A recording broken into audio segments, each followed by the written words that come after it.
Now, I asked her. Hey, wait. Oh, we live now. Wow. It's Timeless Tuesdays. We just want to say welcome to Popcorn Conversation. We are here every Tuesday, 9 p.m. Eastern. I'm about to give y'all Central Eastern Standard Time. Oh no, we are Eastern Standard Time, and we want to welcome each and every one of you all to the show. Thank you all for listening. We have been hearing from some of you all listeners out there saying, I'm listening in. I may not be typing in, but I'm listening in. We just want to say welcome.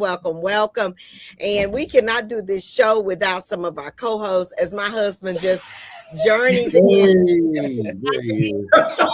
I look up and there's a big old grin on the screen. No, he just be popping in when he want to. Okay, we're gonna have to do something about him.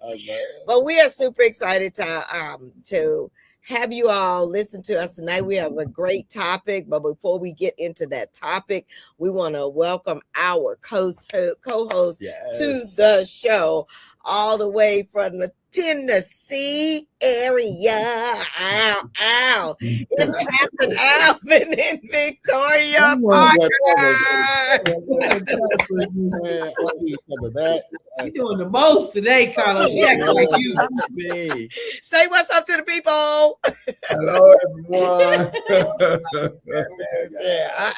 I'm lit right now on good stuff. Yeah. That's how we got the word. Pastor Alvin and Victoria. You just gonna pop in here and take over my show. I just want to say that, of course, I follow them on social media, and they're with True Word Christian Center. Mm-hmm. So for those that want to follow them, please look them up on True Word Christian Center on their Facebook, Instagram, Twitter, all of that, because they've got some great messages out there. And for lack of a better word, they do a great job of promoting the church from a word perspective. And I think that you would be very pleased to see some of the things that are out there that are truthful in their messaging. And I love that you are promoting that word appropriately. Of course. And they know, our viewers know, they're going to be dropping the seeds in the word. We were just at a meeting last night, and then we were just talking about, they like, you guys, we can't wait to Popcorn Conversation. And I said, yeah. And I said, yeah, we're going to be dropping. They said, yeah, they're going to be dropping in watermelon seeds. Oh, Lord. Girl, JJ. She coined that term. That she has coined it, and that we are hearing it in the community. So get ready for some seeds being dropped tonight, especially on this topic. But before we get into that topic, guess what we want to do? We want to welcome to the stage all the way from Alabama. I'm in Adrian Mixon. DJ Champion on the ones and twos. Yeah, welcome. Say hello to the people. Hey, how we doing? What's up, everybody? Now, we're in Alabama, but we are not from here. We still ain't coming. We love y'all. We love y'all, but we're not from here. We are from Ohio.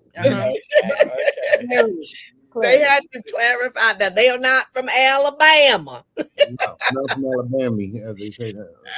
Someone specifically asked for you all this week. Wow. The Mixon's going to be on this week. Oh, wow. They will be on this week. Yes. So they love you all's energy and the things that you all bring as well. So it's interesting that people are like loving the dynamics of what's happening here from the Parkers and the Mixons. And I think the Greens, we just show up. We just show up. Add a little flavor here and there. Y'all the reason the podcast is on. Y'all got to step it up. Y'all weren't supposed to be doing all this. We just supplement. This is no, because everybody are looking at you all. yeah. This is a conversation that need to be had, and that is one reason why we created this platform. Is because there are a lot of issues and challenges, even successes that are happening in relationships, and oftentimes they don't have a platform to really talk about them. And we felt like creating this platform would be able to give people some insight, not just practical insight, but spiritual insight on how to really delve into these challenges and situations that they may have.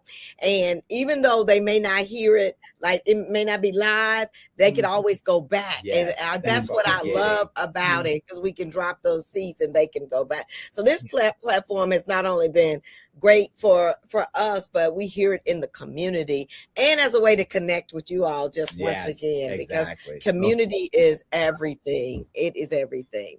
So what do you have, babe? You have anything else you want to say before we tell the viewers what we're going to be talking about? I've given my kudos to the Parkers and the Mixons, and I love that. All right. Well, tonight is the night for a great topic. The topic tonight is drum roll. Keeping it 100 in your marriage without hurting each other. What? Keeping it 100 in your marriage without hurting each other. You know, we're talking about being honesty that builds trust. We're talking about the way you deliver that truth can either strengthen your relationship or damage it. Yeah, we know that is critical, how you deliver that. So tonight, y'all already know we always keep it 100, you know, but we want to give you some practical tools, some spiritual tools on how you can keep it 100 without damaging the relationship, right? So I'm looking forward to jumping in to that. All right. So where we go? Let's go. Go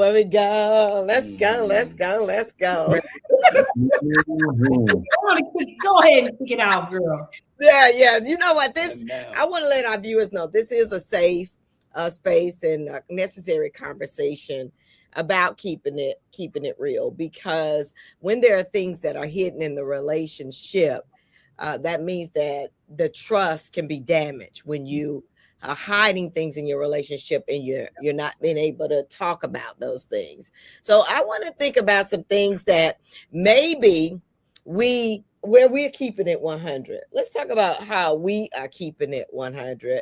And I'll jump it out first.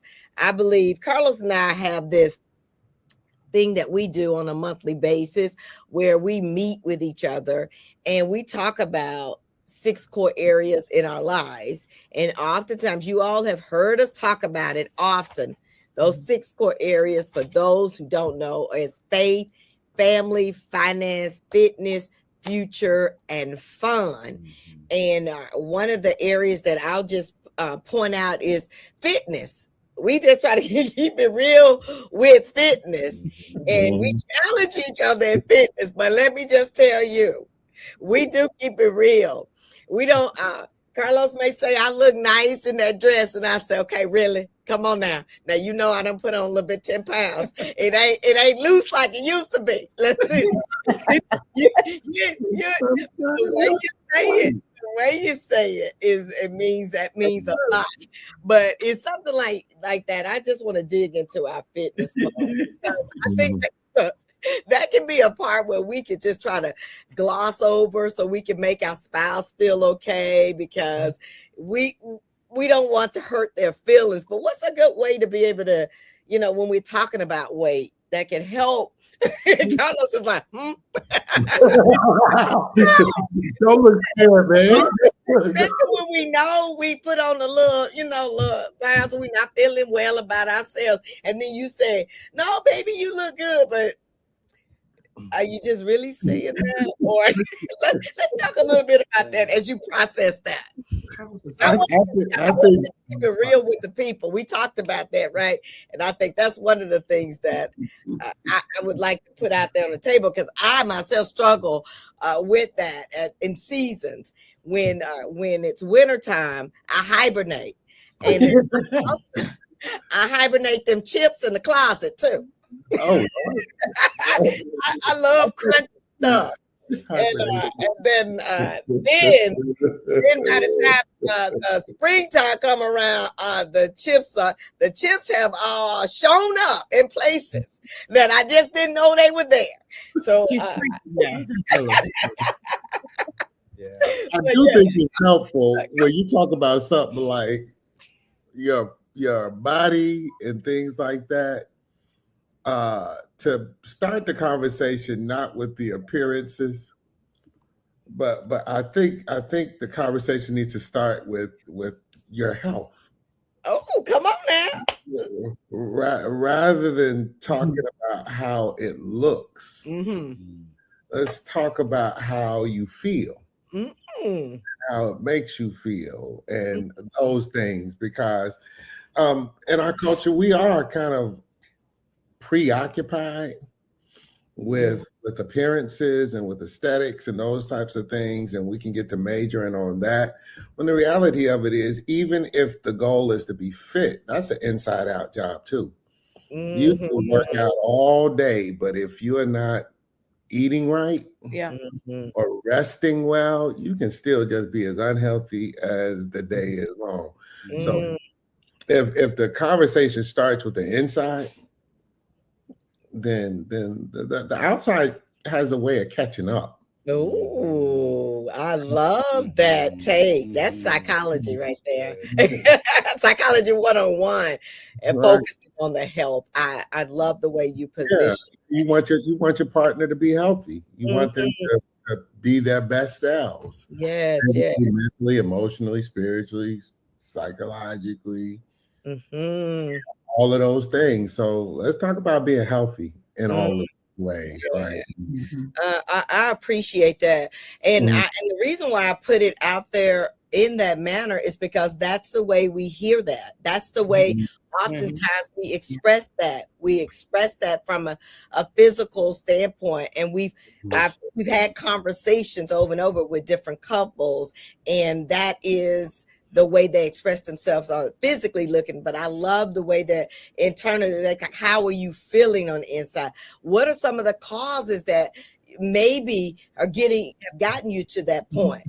And so I love the way that you had internalized that. And so hopefully that can help some of our viewers out there as we are referencing, how to keep it 100 without hurting each other in the process with our words.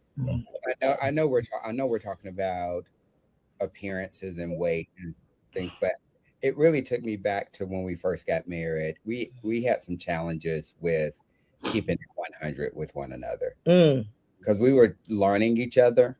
Oh yeah, that's good. And we were trying to understand what our rhythms would look like, and we didn't have the tools solidified at that point to be equipped to handle these type of intimate conversations that we were having at this point. And so it did cause some tension with us, because I believe that in my conversations, I kept my conversations the way that I was always doing with my family and my friends, instead of with my spouse, which are completely different conversations that you have. And there's a sensitivity to those conversations that you have to be aware of or be cognizant of. And we have to make sure that we're giving ourselves not just grace, but equipping ourselves with those types of conversations. So that's why it's challenging me now on just to be real, because I don't think I was real in those conversations early on in our relationship at that point. To keep it 100. That's about right. We kind of enter into the relationship mimicking how we were shaped, what we heard, or the opposite. We are bracing and protecting so that when the truth does come out, because I know it's probably gonna hurt, I'm gonna either get harder, I'm gonna weaponize something, or I'm gonna withdraw. Because when I grew up or how you were exposed, that's how I expect this relationship is gonna happen. So I'm gonna act like I've always acted, and the other person's gonna do the same. Yes. That entire word though, been knowing how to make that distinction. Yeah. Because again, admittedly, we grew up differently, right? We grew up really differently, and my upbringing was a little rougher around the edges than hers. So this whole notion of like telling the truth, it was like, it's the truth, you know. Idea of putting a filter on it or trying to, you know, think about how I'm presenting it, or man, I had a saying, and I'm embarrassed to say this out loud right now. I was like, look, if it comes up and comes out, I meant it. Wow. Even if I apologize for it, I can't take it back, because I mean, I might be sorry that I hurt your feelings and like righteously mean that. But the idea of me like saying, oh, you know how some people blurt something out, oh, I didn't mean that. Nah. Yes, you did. Nah, I absolutely meant it. And we have to deal with that. And maybe not understanding the damage that it's starting to build up with your spouse. Look, if she's the passive to my aggressive, it would have shredded us if we hadn't learned. Yeah, I was 100% passive aggressive, which is not good. He's vocal, and I'm like, oh, I'm gonna act like something's wrong, but I don't either know how to say it, or I'm afraid to say it. So that's not a good balance, right? Toxic. That's on. Yes. And for me, I kept my feelings close to the vest. And I would, at that point, avoid conflict. So that was not healthy for me. And I probably cheated Catherine out of a lot of great conversations that we should have been having early on in our relationship, just because I'm like, I have an image to uphold, an image to protect. I'm being selfish, right?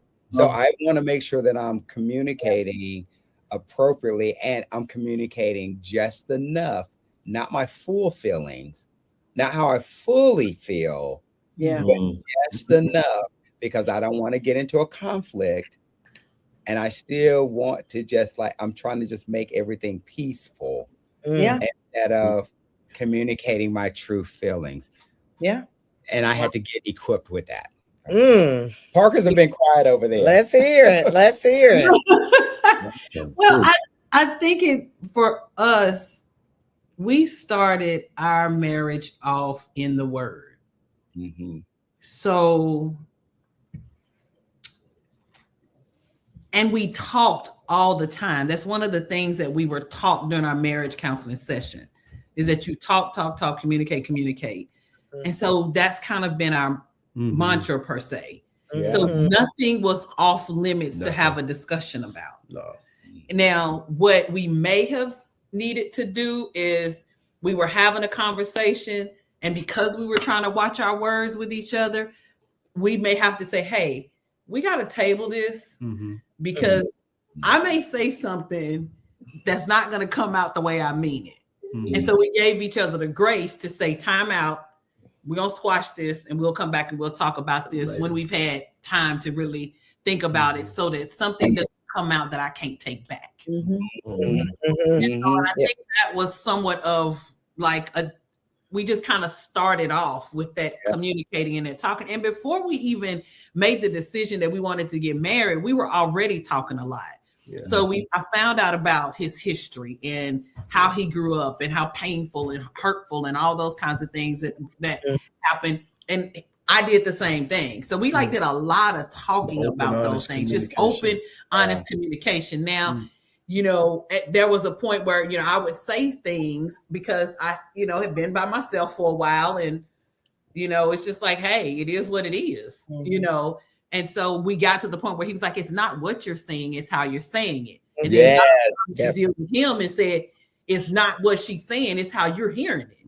Yes. And so we take responsibility for the communication. He said, she already told you she didn't mean it that way. So it's how you're listening, it's how you're hearing it. And so once we both got those pieces, it was like, oh, okay, it's cool. So it's like, you can't be walking around here all tore up because I already told you I didn't mean it. And the Lord told you, dude, she already told you she don't mean it that way. It's how you're hearing it, I think we went through that. Starting the relationship off with the word to begin with, having a good pastor just teaching us and taking us through those steps, and us actually applying that helped to not get in our feelings about how we were communicating with each other. Got you. That's good. Yes, Alvin. Just want to read this scripture. And I think it will help a lot of us be 100 or keeping it real, or however you want to phrase it. Romans 12:2 from the Amplified Classic reads, do not be conformed to this world, this age, fashioned after and adapted to its external, superficial customs, but be transformed, changed by the entire renewal of your mind. And this part, it really gets me, by its new ideals and its new attitude. So transformation comes when we begin to think differently about what we're doing. It's like Pastor Mixon said, when you change on the inside, then it changes the outside. Change how you think about food. Change. Here's a thought concept here. Truth is freedom. Truth don't have to hurt. That's right. That's a transformative thought. Truth don't have to hurt. We've always been told truth hurts, but it don't have to. If you change your thinking about truth to what Jesus said in John 8:31, if you continue in my word, then you'll know the truth, and the truth shall set you free. Right. So if I start to view truth as freedom, then guess what? And it changes how I look at truth. So now I'm saying I'm being set free. So like when my wife and I were talking about this, because I will often say it at church, my wife is brutally honest. And she said, Alvin, you're going to have to change that. I said, you're exactly right. Because you're making a shift in your thinking, because God, I see your word, or I see people telling me the truth as freedom. If you tell me the truth about my weight because it's killing my health, then it's visible. If I look at that as freedom, then here's someone that's willing to tell me the truth and be supportive in helping me change that. If we get new ideas, customs from the word, it'll help us transform how we do things. Transform that mind. What does that proverb say? Faithful are the wounds of a friend. Even if there is, it makes us uncomfortable, or it challenges us, or it stretches us. It's the intention is not to do harm. My anchor verse is that Ephesians 4:29, where it talks about corrupt communication. Let no corrupt communication come out of your mouth. And I saw something with that years ago when we were in a workshop about our words. Was that when we claim to be possessed by, or to possess the truth, that truth comes from God. Right? Now, if I take that truth then and mingle it with my motives, ain't the truth. Or I take that truth, or weaponize it. If I separate it from love and weaponize it, then guess what? It stops being the truth. So it's no longer, well, it's just the truth. No, that's the truth plus your attitude, plus your wicked intentions, plus your ego. Not the truth anymore. So to reform and start thinking like, yo, if the truth be told, the truth must be told. with love. So even if it's a painful truth that I have to convey, I can't really express that truth to you without feeling some of that pain with you. Yeah. It's like you hear people talking about judgment and all of that, and how, you know, how destructive it is to judge. But I think God equips us to rightly judge. He gives us a spirit so that we can tell a tree by fruit and all of that kind of stuff. But the challenge is making sure that our judgment is aimed at restoration and not condemnation. Wow. Aimed at restoration. At restoration and not condemnation. Because God always wants to bring us back. If we get off track and there's a word given, even if it's tough, it's to restore. It's to always bring us back. Now, if I just want to bludgeon you or beat you down or find fault, then again, I'm no longer dealing with the truth. No, you're not. So have you ever, you have heard this statement, growing up is not in the Bible. I know what you're going to say. That sticks and stones. That sticks and stones. But words will never hurt me. I got a scripture that tears that up. I know you did. I don't want you to get there, but it's where people are using these words from a destructive standpoint, because words can hurt. They do hurt. They do hurt. Okay, they bring death. Words are powerful. Yes. They bring death. Proverbs 26:22 and Proverbs 18:8 says, the words of a talebearer are like wounds that go down into the innermost parts of the belly. Yes. And then Jesus said this in Matthew 12:37 in the Amplified, that on the day of judgment, men will have to give an account of every idle, inoperative, non-working word they speak.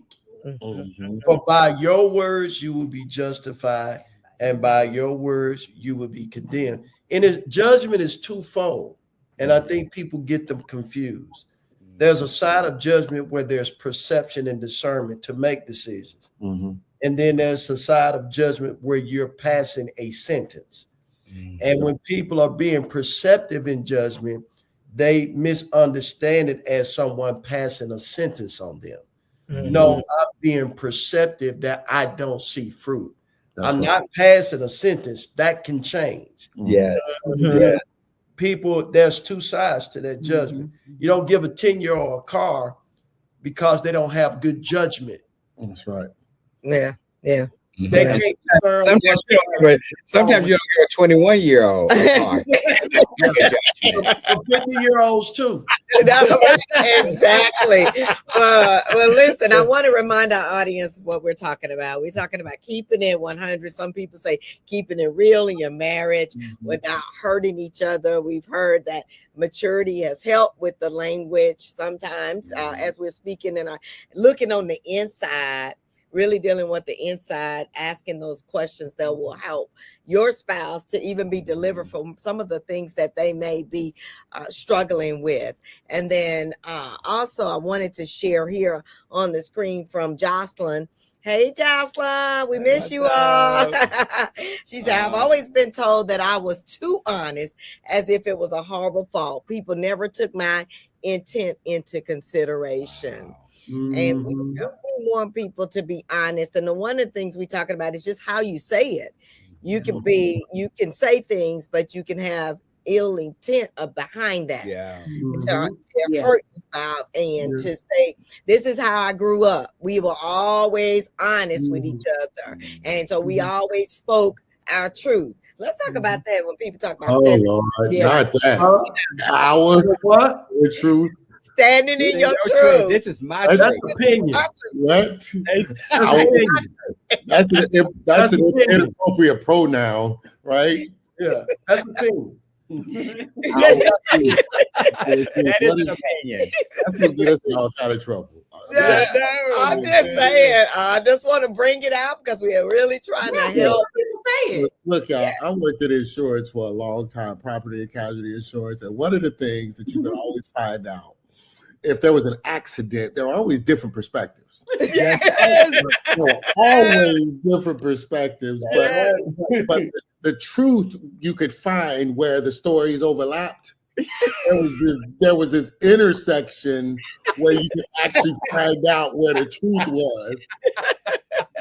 Somewhere in the middle. In the middle. And then I want the truth. Can I have the truth? So you gotta parse and you gotta be discerning. And you're like, wait a minute. Yeah. Right? That's what's popular now, because again, that's just how I see it. Yeah, Okay, exactly. Your So opinion. you need corrective lenses. You need to. Wow. That is so true. Well, Adam, that is so true. Yes. Like you don't have astigmatism, or you're not my. I'm my stigmatism. I can't stigmatism. Come on, man. Come on, man. You know you nearsighted. Come on. Yeah. What were you What were saying? gonna say? No, you had. I was just gonna say that oftentimes when we get into these situations where we're having conversations, I've seen it play over and over again. Usually something has happened or shifted in the environment to make us say things that are not appropriate, or we don't know how to say those things. Mhm. There's a level of either stress or anxiety or frustration, or something has actually happened to allow us to want to say things, and we don't know how we should be saying those things or equipped to say the right things without the hurt that comes with it. Like Alvin said, you can be truthful but not hurtful, but then recognizing your own inner landscape to understand the stress or the anxiety that you're going through, so that you can season your words with salt, that it can be truthful. Right. I'm sorry, say that again. You got to have some salt first. If You got to have, but that's why I say you've got to recognize what that looks like and go to the word to understand, how can I be truthful without being hurtful in this way, despite the situation or the context in which we find ourselves. Sometimes, like what Victoria said, it's best to say, let's table this conversation right now, because we're in a situation that's probably not beneficial for us right now to have these conversations. Yeah. And let me tell you what that is, Carlos. Please. She was filling up so much on the word.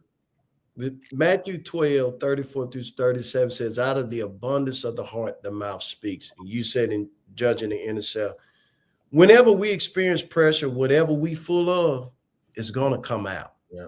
Yes. And so at that moment, she's so full of the word, because where we were going to church, what we were learning, that when that pressure came in that situation, that motive and that love come up and say, we're not going to respond this way. Let's take it this way. And so when you're talking about judging that inner selves, people, a lot of times when they say those things, they're saying it because they're full of fear. They're saying it because they're full of pressure. So and whatever gets their attention is what they're going to be full of. So when pressure comes, it's coming up either out of fear, out of anxiety. You're not full of the word, because if you were full of the word, out of the abundance of your heart, your mouth speak. And then the word gets in us from hearing it. So if you're not hearing it anywhere, then it's not getting in you. So you're empty. And so when pressure comes, that's all that's going to come out. That makes me want to go back to something Victoria said earlier about how we hear. Yeah, absolutely. Right? Sometimes because we're in pain or under pressure, or we've been in pain or come from pain, we listen for triggers. Yeah, that's how you're hearing it. We're listening for triggers. We got some unresolved pain, some unaddressed hurt that has just sat there. Right? And then somebody pokes it, and that's what we hear. God is different time, different place, different people. That's unresolved. So it makes me want to go back to something we said in weeks prior about learning how to interrogate those feelings.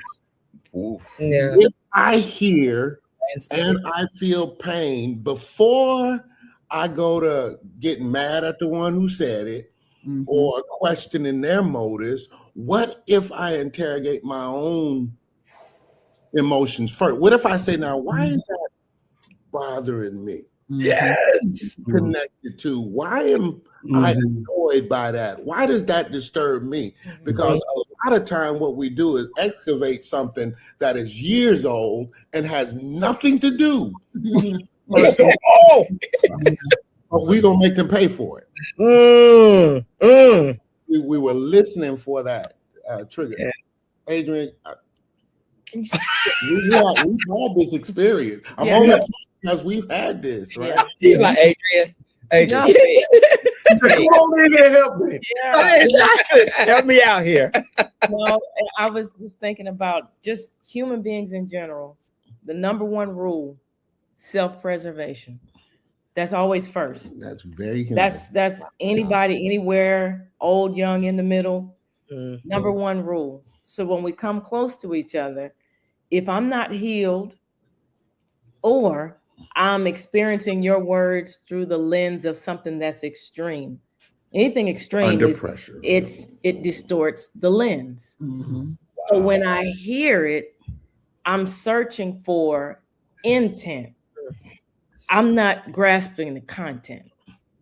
I'm trying to see if you're going to hurt me first. That's the part I'm listening for. What you said, it's not transmitting because I'm so used to having to protect myself.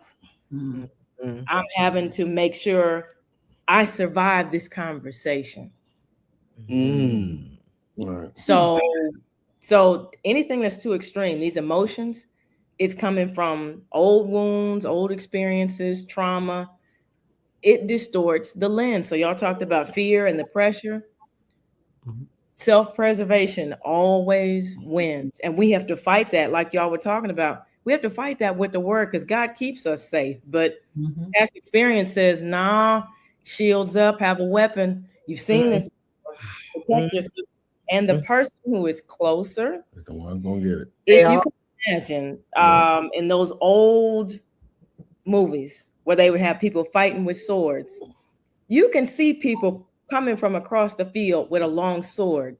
What you cannot see is somebody close with a dagger. You can wow. You can protect yourself. You see it coming, like, oh, I see it coming. I know what to do. The dagger can be hidden. You can get up close. That's what we worry about. That's why it hurts worse. That's why it hurts worse. When you're in close, which again, I gotta double down on that. I think Alvin, you said it, Adrian, you echoed it. Carlos, you said something about it. That when we are under pressure, adversity has a way of revealing what is in us. You know, the stuff that is in it. And if it is unhealed, if it is unaddressed, if it's been repressed and suppressed rather than yielded and surrendered, right? That stuff is going to come out. And unfortunately, it's going to come out on the one who is closer to us. Yeah. Well, let's talk about how do we express, just so for our viewers, so that we can give them even more content and depth and foundation. So how can I express hard feelings with love? I mean, what are some ways I can express like those hard things, but do it within love, do it with love? Circumspection. You got to ask yourself, like, why? And be dreadfully honest about it, or not dreadfully. No, that's a wrong word. That's brutally honest, right? Don't be brutally honest. We're not doing brutally. Be honest. Be honest with yourself. Like, what is my intention in this exchange? And if it does not honor God, if I'm not operating through the ethics of love for God and love for others as I love myself, if that ain't it, then I need to shut my mouth. I need to hush. If it is not it is not to honor God and to honor the other who is made in the image and likeness of God, then if I can't come to that as my why, then I need to be silent. You need to do the search me, oh God. Okay. No. Go ahead, Alvin. No, I was wondering if he was finished. I'm done. I think the biggest thing for the believer, and even people who don't know Christ, when you come into him, is knowing that you have the capacity to love. That's your identity. Because Romans 5:5, when we're talking about from a scripture standpoint, like Pastor Mixon said, from a motive of love, I just started this teaching in church that you got to identify that you have the full capacity to love like God, because Romans 5:5 says the love of God has been shed abroad in our hearts by the Holy Ghost who's given unto us. So from a biblical standpoint, you cannot truthfully say, I don't have it in me. It's there. And it's yielding to it that's on the inside. But some people don't even see themselves as having the capacity to love. One, and then two, looking in the scriptures, Jesus said in John 13:34, love each other as I have loved you. You got to stay mindful of, how did he love me? Romans 5:5-10 says he loved us when we were weak, when we were ungodly, when we were without strength, and when we were an enemy. So love works no ill to his neighbor. So when you keep that in your perspective of, now how can I hold something against you and God let my stuff go? How can I stay mad with you when God loved me? Is turning your mind towards that when the thoughts and the feelings come. And that's something you have to rehearse and speak to yourself every day before the situations come. Before, because Jesus said it's impossible that offense is going to come, Luke 17:1. Yes. So they gonna come. Go ahead. Go, Victoria. And I think practically the people in the marriage relationship need to set up those boundaries. Those like we set up the idea of time out. We need to table this because we don't want this to go any further. So as a couple, you need to sit down and say, hey, you know, there are going to be times that we're going to have difficult conversations. So let's set some guidelines up to have this conversation when we go in. And that was hard on my flesh that you was going to bring it back up because I wanted to fix it then. Exactly. But I had to exercise my faith and patience that we would come back and revisit it because I wanted it fixed and settled. Right. And the other part too is truly listening when you have those conversations. Because if I don't get my words out and you already coming with a rebuttal, you're not listening to me. You're listening to me. Adrian come up with a rebuttal.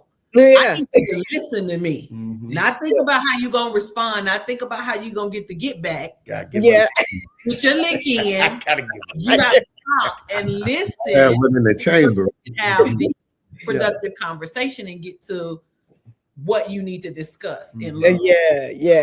That's fantastic. We oftentimes, and I'm going to pull up one in just a moment. Jocelyn has shared something. One of the things that we had looked at early on is how we were trained on our jobs and how we needed to talk. We were in leadership roles, and they oftentimes will send you through these trainings on how you talk with customers, but also how you talk with your colleagues and how do you resolve conflict. And so we think about those tools and trainings that we had gotten and said, you know, we're not going to just go off on our boss at work. Now you can contain yourself while you at work, but when you come home, you just lose it all. So we thought about, okay, those skills that we learned, they were not just for them. They were for us to put those in practice in our own home. And so we knew we didn't want to say something that we would be, you know, just the words will come out and we know that we were like that, we can't take that back. You wouldn't do that on your job because you would lose your job. And what this person is the closest to me and I don't want to lose him. So we made it a point to really talk talk that language that we that training we had on our job. And it was very, very helpful. As you said, Victoria, like pause and let's take a time out, or let me restate. So what I hear you saying is, and sometimes we're not really, no, then they have to say, no, that's not what I said. Okay, so exactly. And in addition to that, remove the emotion. I need a moment to get these emotions in check, because if I do not get them in check, they about to come out, and you're gonna see Kate, Cat, Kool-Aid, whoever. Okay, so let's add a thought to that, Catherine. When you said with the emotions, it's one thing I've learned over the years that God deal with me. Our emotions and our feelings, they are very real. But just because we have them don't mean we have to respond according to them. That we actually have authority over our flesh. And just because we feel some type of way, we don't have to talk some type of way. Right. That's right. That's right. I agree. But that's been a renewing of the mind, understanding spirit, soul, and body. Yes. And that I'm not my body. I'm not my emotions. I'm a spirit first with the nature of God on the inside of me. And I'm going to have feelings and emotions. Yes. Especially when you have thoughts, they tune them up. But I don't have to yield to that, because my spirit man's in control. When my mind is renewed to the word. Renewed. If my mind is unrenewed, I'm identifying more with my flesh and my feelings than I am with who I am, the creature on the inside. And until people understand that, then they'll always identify with their body and their feelings, and let their feelings tell them what something is. And their perception is their perception, whether we like it or not. It's their perception. It's like Pastor Mix said, it's the lens that they see it through. And, and some people got lenses like Fred G. Sanford. He had that drawer with all them glasses in there. People's emotions, their perceptions are like that. Whatever they need to look at the time, that's the glasses they pull it out. They need to put on, right. Or the ones when he was playing cards, where he could see through the Exactly. Let me just put up this, and then we'll respond. Jocelyn had put this up earlier, and I wanted to share that as well. Once her husband learned and understood her intent, he accepted and sometimes appreciates her honesty, even if it's a hard truth. And she feels the same way about him. He gives it to me all the way straight, she said. You want it. Yes. But they've had to learn that process over and over. They've had to go through that space of having a safe space and a brave space to do that. It's just hard. It's hard I would venture to say that it is hard for most couples to just bust out and do that without understanding who they are and being full of the word. You're just not gonna get that. No, that's why we're talking about Adam. Come on out, but I wanted to. That's why I want to say this for those who are in between the already and the not yet. Right. There are some guardrails. Yes. Come on. Adrian and I were saved and called and all of that stuff when we got married, but we were young. Right. Just young. We were young. Yes. So to those who are listening, who are in those nascent phases of their relationship, we've been together for 3 decades plus now. There are some rules that just can't be violated. Come on. Don't tell them. I don't care where you come from or how you were raised. Yes. Cursing each other out, calling each other names. That is never constructive. That is not effective. That is not an effective means of communicating. I don't care if you're angry or upset. Get that under control, because not only are you harming the other, you are setting an example for the children in that house or for your neighbor. That is not okay. So establish that early. We might disagree, but we are not going to disrespect each other. Going there. Come Yo, on now. I like that. We may disagree, but we're not going to disrespect one another. You hear that out there, listeners? Enough of that disrespect and Say less. it again, Pastor. Say it again. People in the back, say it one more time. We disagree, but we ain't going to disrespect each other. And we have had some intense fellowship. Right, has some intense exchanges, but no, that is that is a guardrail, and the other guardrail is this: I don't care how upset you are with your spouse, your other. Don't you dare whisper about them to anybody else. Yep. You might need to say a little more on that one. Check out your marriage. That is that right there. Do not do that. Do not do that. Don't do it with your in-laws, your outlaws, your cousin and them. Don't do that, because y'all got a covenant relationship. And after y'all have forgiven each other and gotten over it, guess who's still mad? Yep. Everybody that you Everybody else. You go to the cookout, they rolling their eyes at you. Yep. They got a special plate for you. You know, no, do not do that. That is destructive. That is Thank you for sharing that. Thank Again, you. for those who are between already and not yet, you growing in grace and knowledge, set up some guardrails. Slip into disrespecting each other, because pressure can cause that to happen. That was one of our non-negotiables as well. We have the capacity to love, to grow in grace. It must be developed. And that was one of the guardrails that we actually set up for ourselves as well, is that our non-negotiable was that we would not talk about each other with our family members.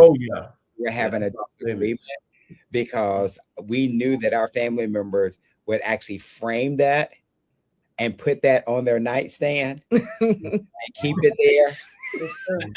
Anytime anything happened, and we over it, we good.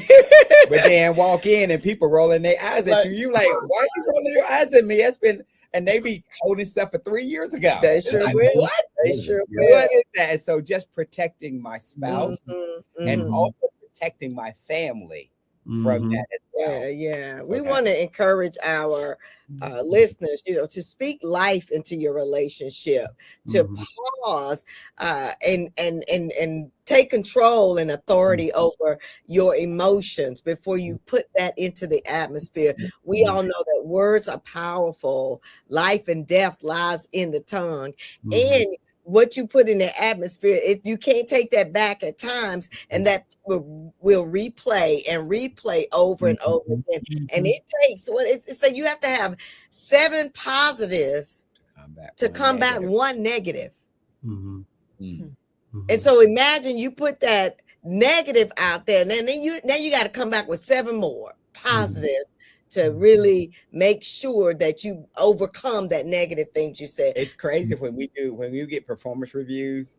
I've seen it happen over, and I'm guilty of it too. Like, they're like, you did all this great stuff, and then they give you 1 negative, and you concentrate and focus on that one. Fixate on Yes, It's a way of thinking. Exactly. Can I add one more boundary? that. Do not accept any negative conversation about your spouse. Do not let anybody get in your ear or complaints about your spouse. I had an incident one time, somebody felt negative, and my nephew was watching me at the time, and they were just talking, and they made reference to my wife being an old ball and chain. That's what they said. And I didn't even cover. I said, don't you ever refer to my wife that way, in that tone. I love my wife. I got a wonderful wife. You might have had a bad situation. Yeah, But I don't have no ball and chain. Come on now. Come on. You got to cut stuff off at the quickness when it don't come for mine. Exactly. Keep my wife's name out of your mouth. I love you, but I will let you know real quick. We're not going there Mhm. I will pick my stuff up and I'll leave you standing there. Yeah. I'll tell you, get your stuff. I don't care who it is. Get your stuff and let's go. Mhm. Yeah. We need more of that. I'm not I tolerating. love that. I love that, Alvin. I won't even rock with dudes who feel. No, I'm not gonna listen. Because I'm not gonna listen to you run down your spouse. Because I don't need that in my thinking. I don't want that in my heart. And I think too many times people listen to folk complain about their spouse, and then you come home, your spouse ain't even done nothing. But because you've been listening to this complaint all day, you ready to respond off of what somebody else said. You don't took somebody else's offense. It ain't even yours. It ain't even yours. Ain't even yours. You took somebody else's offense. That's right. Okay, that's good. That's good. That's good. You should have took your shoes off at the door. We got 5 minutes to close up. I know. We got 5 minutes to go. Okay, we got At the door. I know y'all want to go on. We got the last word going on because this has been great. Oh my God. The last word. I'm gonna start off with the Mixons. Adam, give me your 30-second last word, and then Adrian to follow, and then the Parkers. What's your 30 seconds? It sounds cliche, but let love be your guide. Mm-hmm. If it honors God and it honors your look, let that be it. Okay. Otherwise, if you can't reason yourself, if you can't discern yourself to that point, you just be silent until you can. I love it. I love it. Don't do that to each other. Gotcha. Adrienne. Wow, I don't even know what to say. I'm taking this in. I'm learning too. But I guess for people who have not, like he said, have not reached that point where you all are trying to build and learn each other, but at the same time you've hurt each other. Like you said, slow down. Mm-hmm. Take your time, your devotion time, to think back what you carried with you into the relationship, because that's what you're going to share and get to the other person. And if we're not careful, they'll think it's a weapon. So we have to be careful. Take time with God. Amen. Take time with God to realize, how do you communicate and how do you want it to be delivered, like a package in the mail? You want it to land well. You want it to find its place. Yes. Yeah. I like it. Yeah. All right. Parker's 30 seconds. Victoria.